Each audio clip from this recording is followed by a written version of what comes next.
And good evening from Geeks of the Round. I took my time to make this intro good, but Google effed me. Google took about 40 seconds to start this hangout, and I've been sitting here with a squished face. I'm Todd Grundle, and this is the Geeks of the Round discussion of The Blacklist, NBC's wonderful series starring James Spader. Shut up, dog! And also some guy, Peter Stormage, playing Berlin in a wonderful turn. I'm going to try to be as undistracted as I can with a hungry, hungry dog wanting some of my delicious egg drop soup. But I won't give him any. To talk about the Blacklist, the episode was exciting to me. There was a big flaw, which I will get into shortly when we bring our panelists in, but I want to just break it down, the basics of this plot. We had a sort of a bit of a return, stepping away from the Berlin stuff a little bit, a return to the formulatic nature of last season, the list people. We had a guy named Dr. James Covington, who is essentially somebody who does black market organ transplants. More on that in a second. In today's episode, we had a very exciting guest star, to me at least, with a very horrible wig, or is that his real hair? I don't know. Pee Wee Herman, Paul Rubens. I personally very much got a kick out of seeing him on the show, though I don't know he exactly plays very well with Spader. I'm not sure. I think they might contrast each other a bit much. And we had Elizabeth dealing with some issues, basically in her head, seeing people who look like Tom, people who she's suspicious of, nightmares of Tom and Reddington, and them messing with her life and pulling her apart. Personally, I think it was a good episode. A lot of great moments, and I was entertained the entire time. But however, like I said, the main plot was a black market issue, and I feel the logic was completely failed. On the black market, or Dr. James Covington wasn't selling these organs. He is renting these organs to criminals and people who can't get hospital stuff for $500,000 a year. And if they don't pay, which is what we saw in the opening scene when the man was kidnapped and cut open, a bad stockbroker guy took his heart back. They repossessed his heart. So if you don't pay your $500,000 a year, you lose your heart. Now, the problem with that is, and I believe it's a huge problem, that makes absolutely zero sense.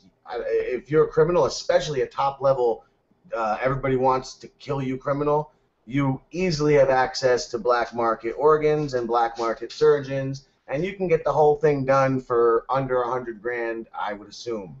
At least watching Shameless, I believe, has showed me that. So, the question I'm going to pose to our panel, who I'm about to bring in, is, did that major logic flaw destroy what at least I believe is an otherwise good episode? Please contradict.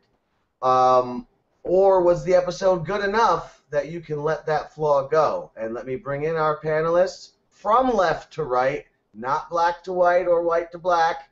You racist bastard. Well, now I got to go to him first. So from right to left, we have Isaiah Mullins. Isaiah, clapping for Isaiah. Yahoo! Wow. And we also have on the left of him the other half of his dynamic duo, the mayonnaise in his bread sandwich, Charles Whedon. Hello, everyone. So what do you guys think? Just about that question specifically, did you guys notice that logical flaw? Did it bother you? If you did notice it, do you think it was something that could be overlooked? It was yeah, I was just going to say, now, you all know me, I mean, with the whole thing with logic and everything, and me being against Isaiah logic. But in reality, I would have to say that with this episode, yeah, for the major plot with Dr. Covington and all that, it wasn't that the logic was bad. the logic was non-existent. Right. Logic. Yeah, When you said it was bad, I thought I was about to disagree with you. No, exactly. It was The not. definition of logic was not there, so. No, there was no sense of logic at all. It's like, really? I mean, I'm going to have to agree with Todd on this. It's like even in black market, all the doctors, all the organ transplant people in the black market, they're not going to charge you $500,000 a year for that. No. It makes no sense. Also, Yeah. But who the fuck rents organs? You don't rent organs. That's so stupid. Because, That's like a repo like man. they said in the episode, once a transplant organ has been used, it cannot be used again. Right. Yeah. Yeah. So what's the whole point? What's the whole point of a? I don't know. They tried to find a way to be able to explain the whole situation, which I thought was a piss poor way of explaining it. Explaining? What did they do besides pissing? They said that the purpose of repossessing the organs had nothing to do about getting the organs. It had everything to do about sending a message. It was extortion. That's basically all it was extortion. Oh my god, that sounds like Isaiah logic can make more sense of that shit. It's like really? Isaiah, I would not go that far. Yes, it is. Come on now. Come on. No, you never know. See? God See? damn it, See? Todd. But I was so confused. Sorry, go ahead, Isaiah. I'm sorry. I'm just so mumbling over the whole episode itself because I was so confused at how bad the logic was. Like, who in the hell is this stupid? Besides, I mean, Racing, I get that. He's smart at all. I get that fully. But good lord, is the villain that stupid? And plus, the surgeon himself, like, is he supposed to be like the Good Samaritan? Because I get that same vibe. Because I don't hate this guy. I kind of hate the FBI. We get out of it, like, I hate the FBI. Well, this show is notorious for making the FBI look like a sack of idiots. Oh god. Yeah, I was about to say we've already discussed that the FBI is known to be stupid. Yeah, I get that, but I'm just saying, like, when you actually saw this, a big baddie of this episode, it's like, he's kind of sympathetic, and I like this guy. Because what he was doing was like, it was like a morally gray area. Like, okay. But just how the actors and how the story was presented stuff, like, oh, he's still a bad person. No, okay. Yeah, So that was a good plot. We'll get into that in a second. Right. Last thing I do want to say about that one point was that basically, I think it's a cool idea. The whole, they didn't steal his heart, they repossessed it, right? Or they didn't murder him, they repossessed it, whatever. It's something like if you're sitting in a writer's room, probably if you're high on the weedin', you sit there and go, oh man, that's a cool idea. But then they didn't go any further. They didn't put an ounce more. They couldn't have, because it's so fucking idiotic. They put not 1 ounce more of thought. And that's all I have to say. Isaiah, you seem to have one more thing to say on that part. Yes, let's be honest here. Blacklist pretty much copied the Repo movie. Like, it was Forrest Whitaker and Jude Law. It was replacing organs. And Jude Law I mean, that's Yeah, what it was. They were all high watching that movie. Drugs were involved. All right, so let's move on. Now, I'm going to ask for you guys what you really like so you can get into what you said about the doctor. But before that, I want to put the two of you on the spot right now, and I want to do something fun. For the audience, can you give us, both of you at the same time, not over each other, in conjunction, in harmony, like Bert and Ernie, like Salt and Pepper? Salt and Pepper. Can the two of you give us a synopsis of this show in under 3 minutes? Go! Okay. When you have logic, you have... Blacklist logic. Exactly. Which is 10 times better than... Let's be honest, it's not better than Isaiah logic. Isn't that right, Charles? I'm not really going to dignify that with a response, man. Because just Isaiah logic is really out there. But I got to say, the Blacklist logic, no. It's close to Isaiah logic, but it's close to being as bad as Isaiah logic, but it's a little bit better, actually. Okay, it's not more logic. Right. My mouth. Why did I say Matt more logic? Because he's not here, and I'm putting him on. I'm just fucking with him. But come on now. I mean,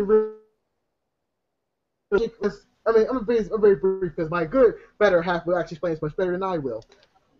You have to be really smart when you say, like, how stupid people can be. How stupid can people really be? A military surgeon can tell the difference between two organs? Okay, Charles. Oh, yes. Okay, now I may not have that much medical experience. Actually, I have less than zero It's negative medical zero. experience. I never went to medical school. I never cut anything open. I never even dissected a frog in high school. I dissected a starfish, though.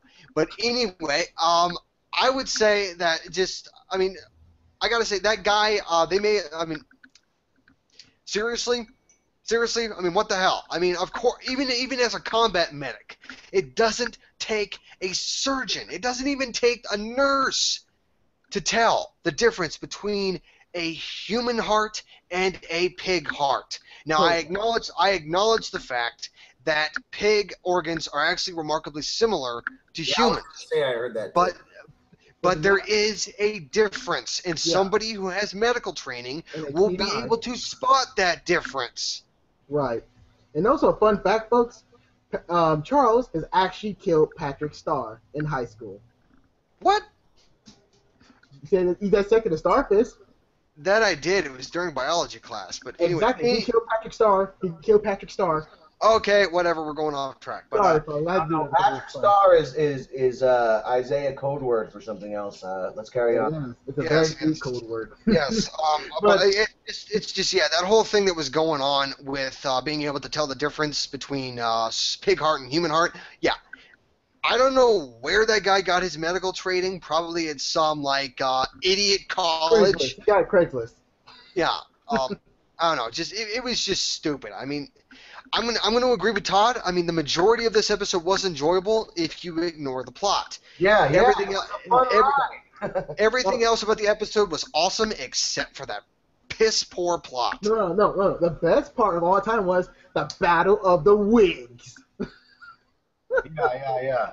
So then let's get into that. What do you guys think about Pee Wee Herman in this episode? I got to admit, and I'm a little bit ashamed and embarrassed to actually say this, I did not think that was Paul Rubens at first. Seriously? I couldn't tell it was him at first. It took a couple of looks to see, like, wait, is that? Oh shit, it is. Yeah.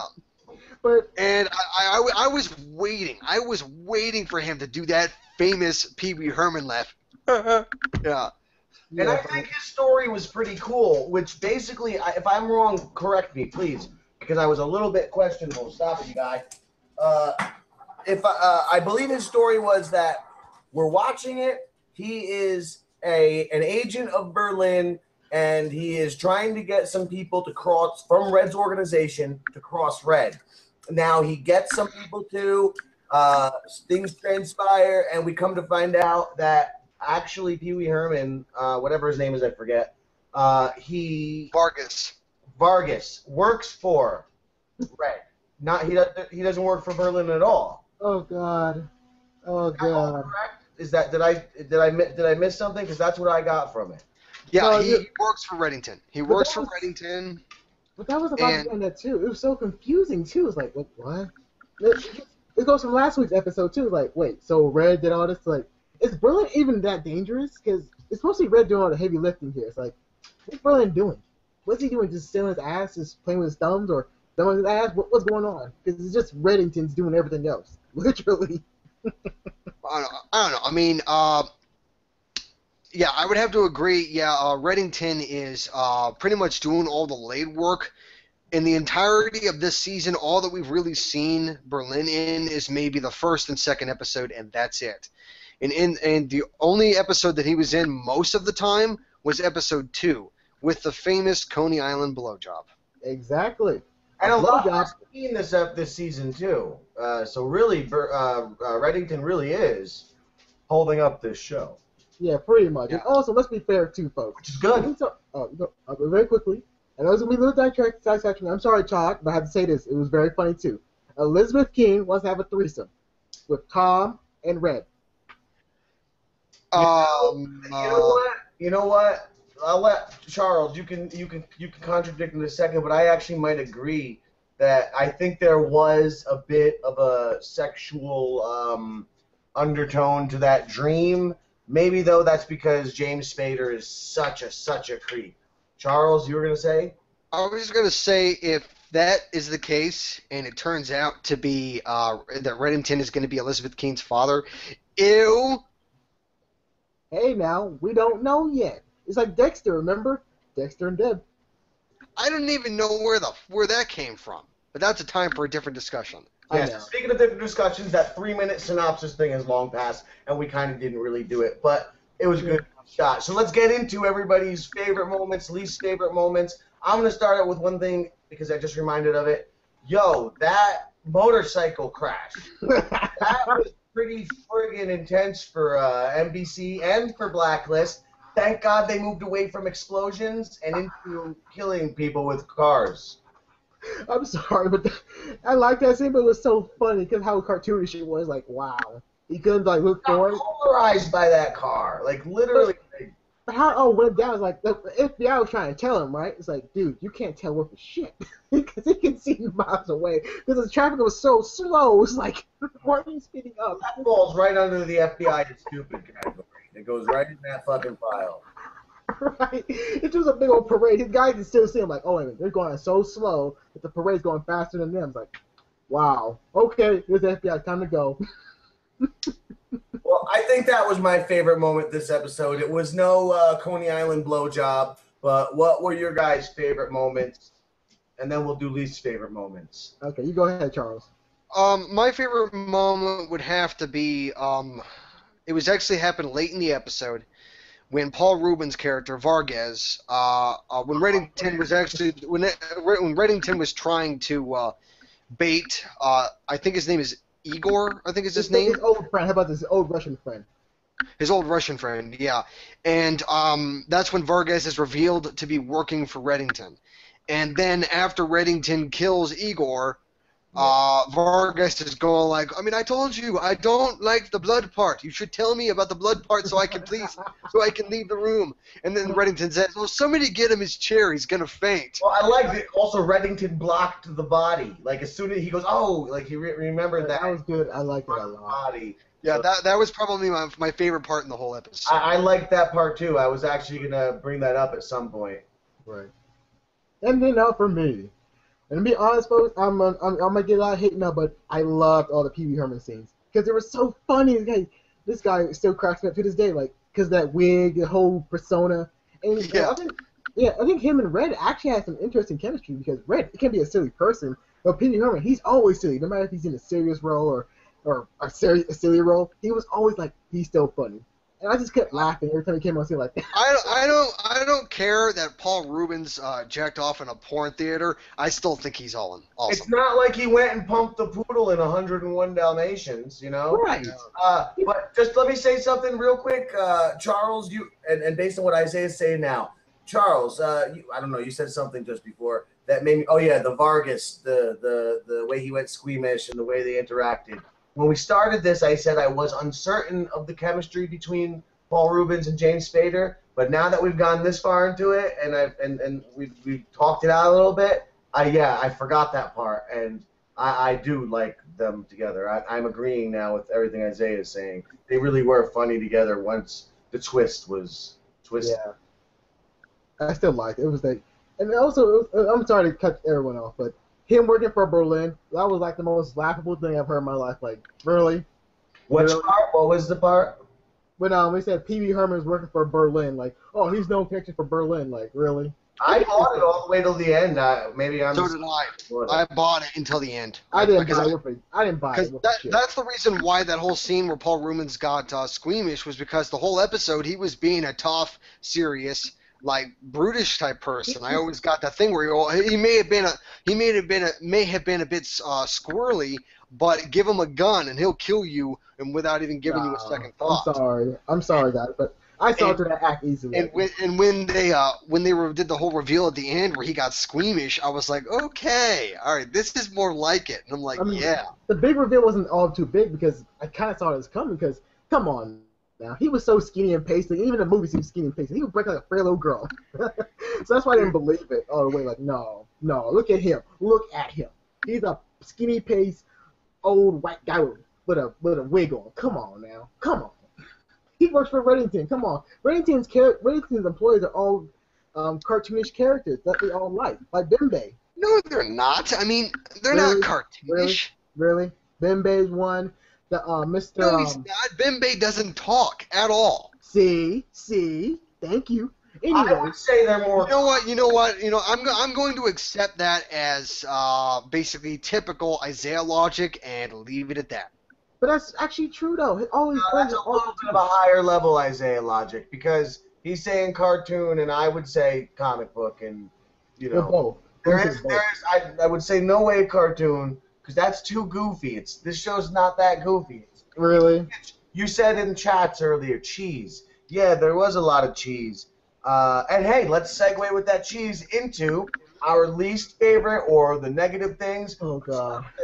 Isaiah, what was the cheese you spoke about? Was it Fermunda, cheddar, mild, sharp? Speak on it. Okay. This is going to be really shocker, though, but Elizabeth King wasn't the cheese. She really wasn't. She actually did a bearable job. But she was kind of I actually said that when watching the episode. But it was her partner, Russell, whatever his stupid name is. Wrestler. Oh, God, he was so cheesy as a motherfucker. It's not funny. He's like, oh, my God. He's just playing it too serious. Like, dude, really?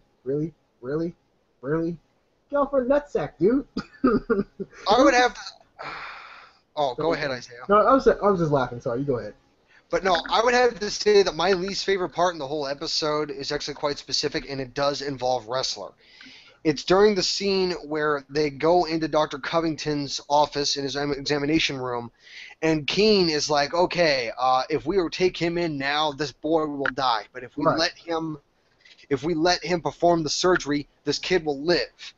Right. And Wrestler is saying, no, we take him in now. And any human being, I don't care if they're military or even government agent, if they had said that in the real world, they would have zero compassion. Yeah. They would let that boy die. A government agent. And their conscience would be clear. And to be honest, I thought that was complete bullshit, and it was a little out of character.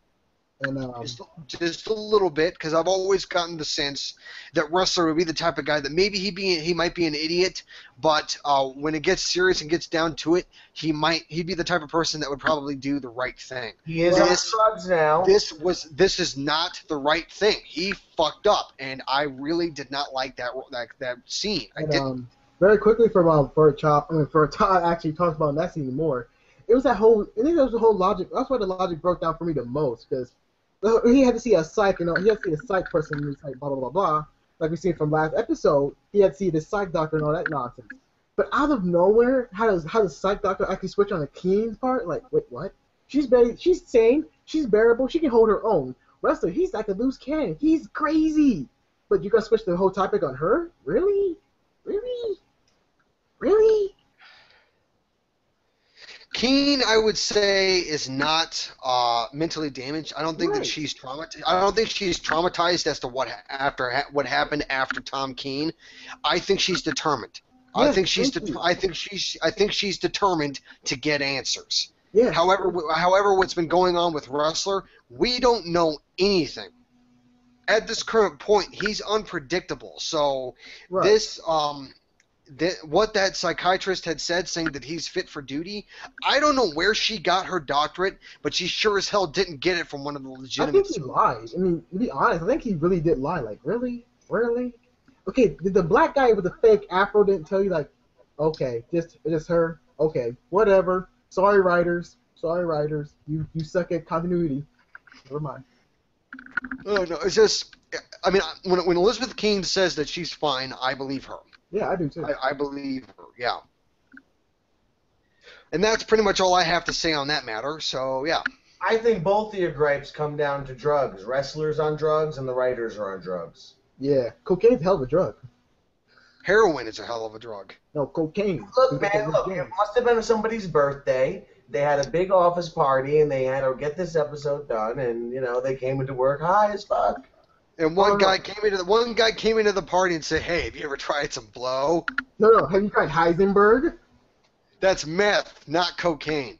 Hey, you on that blue stuff? You never know. Ooh, Heisenberg, bitch. All right. So on the blue Yeah, Club, and bitch. I'll never know because Matt Moore, our other Geekus of the Round host, our Geekus of the Round host, Matt Moore, he right now he's not watching this, but he's like the head in scanners, like he's about to explode because Isaiah said you never know many times in this hangout, and before that happens, and before we run out of time. Yeah. Let's get into, because you know what, my least favorite oh yeah, I didn't really say mine. My least favorite moment is basically what I said, that shitty logic, and I don't know that it's a least favorite moment, but they're really trying with the pacing, and they're fitting more story into the episode now, because I think there was like 3 or 4 running things going on in this one. And I feel as though they did a better job than they usually did with it. However, I do feel some stuff, like the wrestler stuff, sort of fell under the radar, because I don't even know what the hell you guys are talking about. And I was watching that, like, I was excited, like on the edge of my seat watching the episode. So let's get into it. Is there any other? We hit all the highlights. We hit the lowlights. What about the in-betweens? You guys got any other points that we didn't talk about? No, the stuff that happened in between, I don't really care about. Yeah, I don't care either. It's just boring. Yeah, well, I don't really think there was much that we didn't. We didn't get any Berlin, right? No. Yeah, no which is sad. I like that because they're gonna hold that story for a while, and yeah, but I think Peter, the reason why Berlin wasn't in this episode is because he's been focusing on Arrow. Boo. Yeah, I said it. Boo. Shut up, Isaiah. It's a good show. Oh, good show. The main hero's a fucking pusscakes emo, bitch. Anywho, back to Blacklist. Anyhow, so there are no more middle grounds? Nope. Okay, so before we get into our wild speculations, I think we should talk about the preview, because the preview actually really segues into wild speculations. Normally we do that would work for you guys, but since the thunderstorm last night messed up my recordings, I had to watch Blacklist on Hulu, so I didn't get to see any previews. Well, just to let you know, and they've done this before, but this time it seemed a little more serious. It seems as though they're promising resolve once and for all. The big Isaiah, I should just blue box you. It's actually a white box now, so now we have to change our terminology. I'm going to white box you. And yes, that's what Isaiah, and I feel the same way right there. That laughter, the shaking of the head. I feel the same way when they say, all will be revealed. But I don't know, something about it. Well, in shows in the past, they've always done this, like, all will be revealed. Have they ever really revealed everything? No. Like Heroes, Lost, the list goes on. Fringe. Hey, don't talk about Fringe. Don't talk about Fringe. Fringe has done it. It's guilty of it, but it's still a good show. Hey, no, it's not. I've got to actually watch Fringe. I'm interested. So, all right. So, will it be revealed? Won't it be revealed? Let's let it go into wild speculations. If it is revealed, what do you think is going to be revealed? Or do you have any speculations? Let's start it off with Isaiah. Oh, okay, that was easy. So, okay, number 1, we're not going to get it. They always do this crap like, oh, revelation. Oh, wait a minute. There's a big revelation here. I know, right? Moving on. Oh, gotcha. Tom King's the enemy. Okay, is that supposed to be surprising? Yes. No, it's not. Please shut up somewhere. And the third one, which is my favorite, here comes the best one. The third one is Elizabeth King becomes a better actress. No.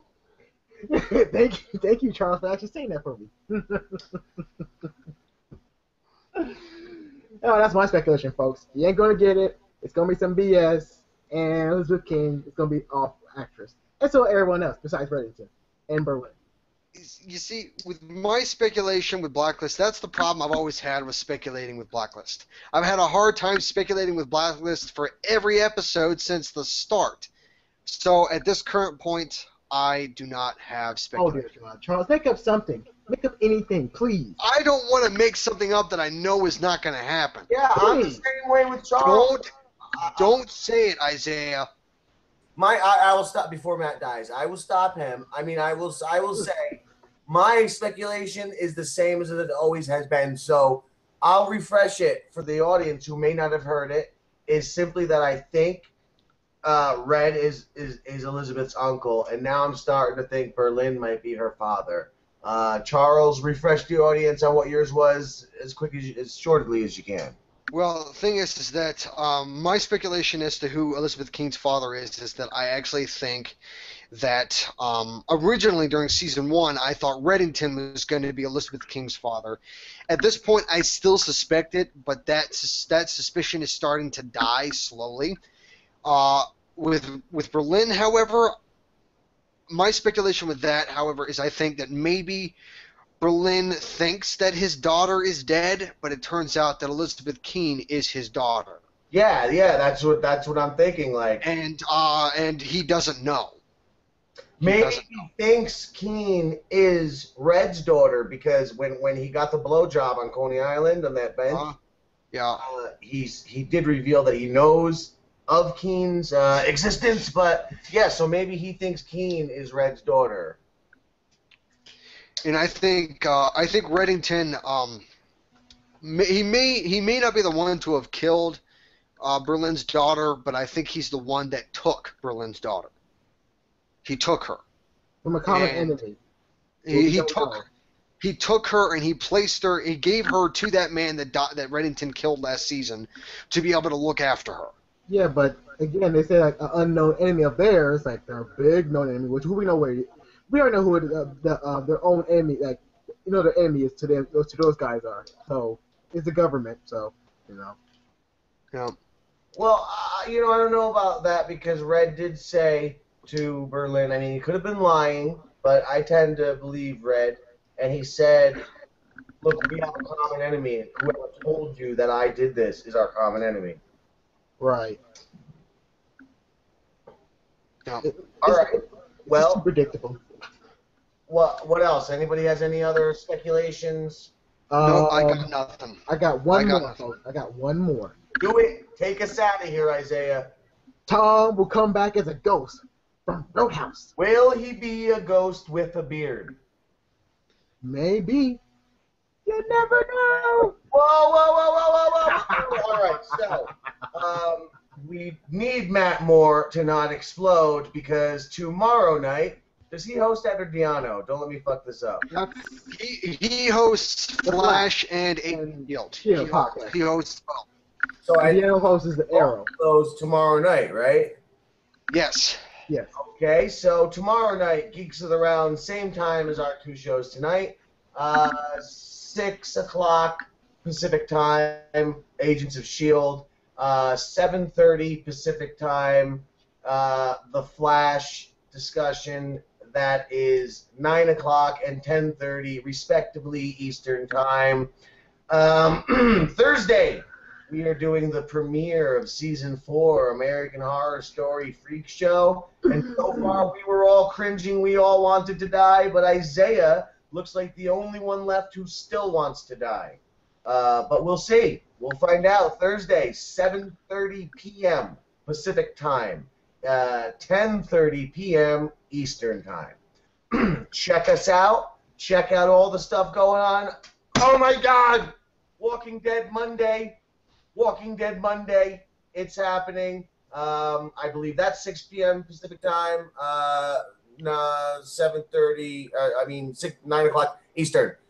So much stuff on Geeks of the Round. You know how you're going to find out about it? Not by Charles looking at you like that. You know how you're going to find out about it? You're going to find out about it by going to Geeks of the Round, subscribing, liking, doing all that stuff. And that's it. Get over there. Get her done. Did I really just say that? Yes, you did. I did. So let's go to Isaiah and let him wave us out.